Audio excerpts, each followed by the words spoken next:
ಅಮ್ಮ ಅನ್ನೋ ದೇವತೆಯ ಒಡಲಿಂದ ಮಡಿಲ ಮಗುವಾಗಿ ಮಮತೆಯ ತೇರಲ್ಲಿ ಬದುಕಿನ ಪಯಣ ಶುರು ಮಾಡಿದ ನಾನು ಅನ್ನುವ ನಾವೆಲ್ಲ ಇವತ್ತು ಜೀವನದಲ್ಲಿ ಸಾಕಷ್ಟು ದೂರ ಸಾಗಿ ಬಂದಿದ್ದೀವಿ. ಸೋಲು ಗೆಲುವು ನೋವು ನಲಿವು ಎಲ್ಲವನ್ನು ಕೂಡ ನಾವು ಕಂಡಿರಬಹುದು. ಈ ನಮ್ಮ ಬಾಳ ಪಯಣದಲ್ಲಿ ಅದೆಷ್ಟೋ ಜನ ನಮಗೆ ಜೊತೆಯಾಗಿದ್ದಾರೆ. ಹೊಸ ಸ್ನೇಹಿತರು, ಹೊಸ ಸಂಬಂಧ, ಹೊಸ ಹೊಸ ಕೆಲಸಗಳು, ಹಲವಾರು ಊರುಗಳನ್ನು ತಿರುಗಿರ್ಬೋದು. ಗೆದ್ದಾಗ ನಮ್ಮ ಜೊತೆಗೆ ಬಹಳಷ್ಟು ಜನ ಇದ್ದರು. ಸೋತಾಗ ಯಾರೂ ಇಲ್ಲದ ಕ್ಷಣಗಳನ್ನು ಕೂಡ ನಾವು ಕಂಡಿದ್ದೀವಿ. ಈ ಜೀವನಯಾನದಲ್ಲಿ ನಮ್ಮ ಬದುಕು ಸಾಕಷ್ಟು ಬದಲಾಗ್ತಾನೆ ಇರುತ್ತೆ. ಆದರೆ ಆ ಎರಡು ಜೀವಗಳು ಮಾತ್ರ ಯಾವತ್ತಿಗೂ ಬದಲಾಗಲ್ಲ. ಅವರ ಭಾವನೆಗಳು ಬದಲಾಗಲ್ಲ. ಅವರ ಹೃದಯದಲ್ಲಿ ತಾವು ಜನ್ಮ ಕೊಟ್ಟ ಮಕ್ಕಳ ಬಗ್ಗೆ ಇಟ್ಟಿರೋ ಪ್ರೀತಿ, ಕಳಕಳಿ, ಕಾಳಜಿ ಅದು ಯಾವತ್ತೂ ಕೂಡ ಕಡಿಮೆ ಆಗಲ್ಲ, ಜಾಸ್ತಿ ಆಗ್ತಾನೆ ಇರುತ್ತೆ. ಎಷ್ಟೇ ಹಣ ನಮ್ಮ ಹತ್ರ ಇರಲಿ ಇಲ್ಲದೇ ಇರಲಿ, ಎಲ್ಲ ಸಂದರ್ಭಗಳಲ್ಲೂ ನಮ್ಮ ಒಳಿತಿಗಾಗಿ ಪ್ರಾರ್ಥಿಸೋ ಆ ಜೀವಗಳು ಅಪ್ಪ ಮತ್ತು ಅಮ್ಮ. ಅಮ್ಮನ ಬಗ್ಗೆ ನಾವು ಯಾವಾಗಲೂ ಮಾತಾಡ್ತಾ ಇರ್ತೀವಿ. ಅಮ್ಮ ನಮ್ಮ ಹೃದಯದಲ್ಲಿ ಹೇಗಿದ್ದಾರೆ ಅದೇ ಥರ ಅಪ್ಪ ಕೂಡ ಹೃದಯದಲ್ಲಿದ್ದಾರೆ. ಆದರೆ ಅಮ್ಮನ ಬಗ್ಗೆ ಹೇಳ್ಕೊಂಡಷ್ಟು ವಿಷಯಗಳನ್ನು ಅಪ್ಪನ ಬಗ್ಗೆ ಹೇಳ್ಕೊಳ್ಳೋದು ಬಹಳ ಕಡಿಮೆ.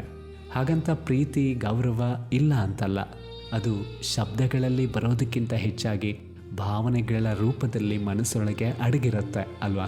ಬಾಲ್ಯದಿಂದಲೂ ಬಹಳಷ್ಟು ಜನರಿಗೆ ಅಪ್ಪನಿಗಿಂತ ಜಾಸ್ತಿ ಸಲುಗೆ ಅಮ್ಮನ ಜೊತೆಗೇ ಇತ್ತು. ಕೆಲವೊಂದು ಸಂದರ್ಭಗಳೆಲ್ಲ ಅನ್ನಿಸ್ತಾ ಇತ್ತು, ಅಮ್ಮ ನಮ್ಮನ್ನು ಇಷ್ಟು ಪ್ರೀತಿಸ್ತಾರೆ, ಇಷ್ಟು ಮುದ್ದಿಸ್ತಾರೆ, ಅಪ್ಪ ಯಾಕೆ ಇಷ್ಟು ಸೀರಿಯಸ್ ಆಗಿರ್ತಾರೆ, ಅಪ್ಪನಿಗೆ ನನ್ನ ಮೇಲೆ ಇಷ್ಟನೇ ಇಲ್ವಾ? ಹುಷಾರಿಲ್ಲದೆ ಮಲಗಿದಾಗ ಪಕ್ಕದಲ್ಲಿ ಕೂತು ಅಮ್ಮ ಕಣ್ಣೀರು ಹಾಕಿದಾಗ ಅಪ್ಪ ಸುಮ್ಮನೆ ನಿಂತದನ್ನು ಕಂಡು ಅಪ್ಪಂಗೆ ಬೇಸರ ಆಗ್ತಿಲ್ವಾ ಅಂತ ಅನ್ನಿಸಿದ ಕ್ಷಣಗಳನ್ನು ಕೂಡ ಕಂಡಿರಬಹುದು.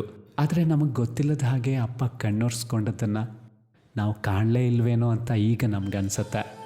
ಏನೋ ಒಂದು ತಪ್ಪು ಮಾಡಿದಾಗ ಅಪ್ಪ ಹೊಡೆದಾಗ, ಅಮ್ಮ ಸಮಾಧಾನ ಮಾಡಿದಾಗ ಅಪ್ಪ ಯಾಕೆ ಯಾವಾಗಲೂ ಬೈತಾರೆ, ಯಾವಾಗಲೂ ಹೊಡಿತಾರೆ ಅಂತ ಅನ್ನಿಸ್ತಿತ್ತು.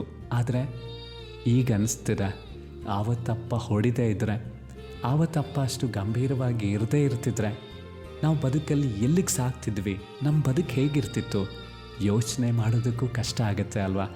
ಚಿಕ್ಕ ವಯಸ್ಸಲ್ಲಿ ಎಂಥದ್ದೇ ಸಮಸ್ಯೆಗಳು ಬರಲಿ, ಸ್ಕೂಲಲ್ಲಿ ಯಾರ ಜೊತೆಗಾದರೂ ಜಗಳ ಆಗಲಿ, ಏನೇ ಆಗಲಿ, ಎಲ್ಲ ಸಂದರ್ಭಗಳಲ್ಲೂ ನಮ್ಮಲ್ಲಿ ಒಂದು ಧೈರ್ಯ ಇತ್ತು, ನನ್ನ ಅಪ್ಪ ಇದ್ದಾರೆ, ಅಪ್ಪನ ಹತ್ರ ಹೇಳ್ಕೊಡ್ತೀನಿ ಅನ್ನೋ ಮಾತುಗಳನ್ನು ಯಾವ ಮಕ್ಕಳು ಹೇಳಿರಲ್ಲ ಹೇಳಿ.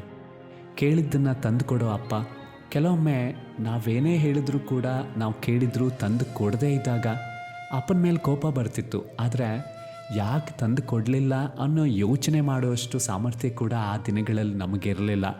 ಇದೆಲ್ಲ ಯಾವಾಗ ಅರ್ಥ ಆಗುತ್ತೆ ಅಂತ ಹೇಳಿದ್ರೆ, ಪ್ರತಿಯೊಬ್ಬರೂ ಕೂಡ ಅವರು ಅಪ್ಪ ಅಥವಾ ಅಮ್ಮ ಅನ್ನಿಸ್ಕೊಂಡಾಗ ನಮ್ಮಪ್ಪ ನಮ್ಮಮ್ಮ ಚಿಕ್ಕ ವಯಸ್ಸಲ್ಲಿ ನಮ್ಮನ್ನು ಹೇಗೆ ಬೆಳೆಸಿದ್ರು, ಆಗಿನ ಪರಿಸ್ಥಿತಿ ಹೇಗಿತ್ತು, ಅದಕ್ಕೆಲ್ಲ ಕಾರಣಗಳನ್ನು ಈಗ ನಾವು ಅರ್ಥ ಮಾಡ್ಕೊಳ್ತೀವಿ.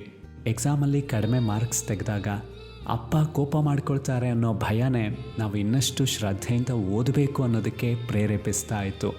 ನಾನು ಜೀವನದಲ್ಲಿ ಅಪ್ಪನ ಥರನೇ ನಾನು ಏನಾದರೂ ಸಾಧನೆ ಮಾಡಬೇಕು ಅನ್ನೋ ಯೋಚನೆ ಅದು ಎಷ್ಟು ಮಕ್ಕಳಿಗೆ ಬಂದಿರಲ್ಲ ಹೇಳಿ. ಆಫೀಸಲ್ಲಿ ಬಾಸ್ ಬೈದಾಗ, ನಾವು ಅಂದ್ಕೊಂಡು ಕೆಲಸ ಆಗ್ತಿದ್ದಾಗ ಅಯ್ಯೋ ನನ್ನ ಕೈಲಾಗಲ್ಲ, ಜೀವನನೇ ಸಾಕು ಅಂತ ಯೋಚನೆ ಮಾಡೋ ನಾವುಗಳು, ನಮ್ಮಪ್ಪ ಆ ದಿನಗಳಲ್ಲಿ ಎಷ್ಟೆಲ್ಲ ಕಷ್ಟಪಟ್ಟು ನಮ್ಮನ್ನು ಬೆಳೆಸ್ತಿದ್ರು. ಅವರು ನನ್ನ ಜೀವನ ಸಾಕು, ನನಗೆ ಈ ಕಷ್ಟಗಳನ್ನೆಲ್ಲ ತಡೆಯೋಕ್ಕಾಗಲ್ಲ ಅಂತ ಯೋಚನೆ ಮಾಡ್ತಿದ್ರೆ ನಮ್ಮ ಬದುಕು ಇಲ್ಲಿಯವರೆಗೂ ಸಾಗಿ ಬರ್ತಿತ್ತಾ? ಖಂಡಿತವಾಗ್ಲೂ ಇಲ್ಲ ಅಂತಲೇ ಎಲ್ಲರ ಮನಸ್ಸು ಹೇಳುತ್ತೆ. ಅಪ್ಪನಿಗೆ ವಯಸ್ಸಾಗ್ತಿದೆ, ಏನೇನೋ ಮಾತಾಡ್ತಾರೆ, ಸುಮ್ಮನೆ ಇರೋದಕ್ಕಾಗಲ್ವಾ ಅಂತ ಬಹಳಷ್ಟು ಜನ ಹೇಳ್ತಾರೆ. ಆದರೆ ಆ ಅಪ್ಪ ಏನೇನೋ ಮಾತಾಡ್ತಾರೆ, ಏನೇನೋ ನಮಗೆ ಹೇಳ್ತಾರೆ ಅಂತ ಹೇಳಿದ್ರೆ ಅದ್ರ ಹಿಂದೆ ಯಾವುದೇ ದುರುದ್ದೇಶ ಇರೋದಕ್ಕೆ ಸಾಧ್ಯನೇ ಇಲ್ಲ. ಅಲ್ಲಿರೋದು ಕಾಳಜಿ ಮತ್ತು ಕಳಕಳಿ ಮಾತ್ರ. ನಾನು ಜನ್ಮ ಕೊಟ್ಟ ನನ್ನ ಮಗ ಅಥವಾ ಮಗಳು ಯಾವತ್ತೂ ಕೂಡ ಯಾವುದೇ ಸಮಸ್ಯೆಯಲ್ಲಿ ಸಿಕ್ಕಿ ಹಾಕ್ಕೊಳ್ಬಾರ್ದು. ಅವರು ಖುಷಿಯಾಗಿರಬೇಕು, ತೊಂದರೆಗಳೆಲ್ಲ ನನಗೇ ಇರಲಿ, ಅವ್ರ ಬದುಕು ಚೆನ್ನಾಗಿರಲಿ ಅಂತ ಜಗತ್ತಿನ ಪ್ರತಿಯೊಬ್ಬ ಅಪ್ಪ ಬಯಸ್ತಾರೆ.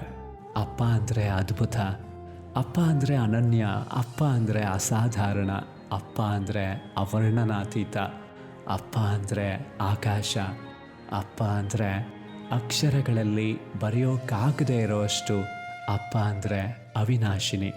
ಅಪ್ಪ ಅನ್ನೋ ಆ ಅದಮ್ಯ ಚೇತನ ಕಟ್ಟ ಕಡೆಯವರೆಗೂ ತನ್ನ ಮಕ್ಕಳಿಂದಾಗಿ ಕಣ್ಣೀರು ಹಾಕೋ ಪರಿಸ್ಥಿತಿ ಬಾರದೇ ಇದ್ದರೆ, ಮಕ್ಕಳ ಖುಷಿಯಲ್ಲಿ ಅವರ ಕಣ್ಣಲ್ಲಿ ಆನಂದ ಬಾಷ್ಪ ಬಂತು ಅಂತ ಹೇಳಿದ್ರೆ ಆ ಅಪ್ಪನ ಜೀವನ ಸಾರ್ಥಕ ಅಂತ ಅನ್ನಿಸ್ಕೊಳತ್ತೆ.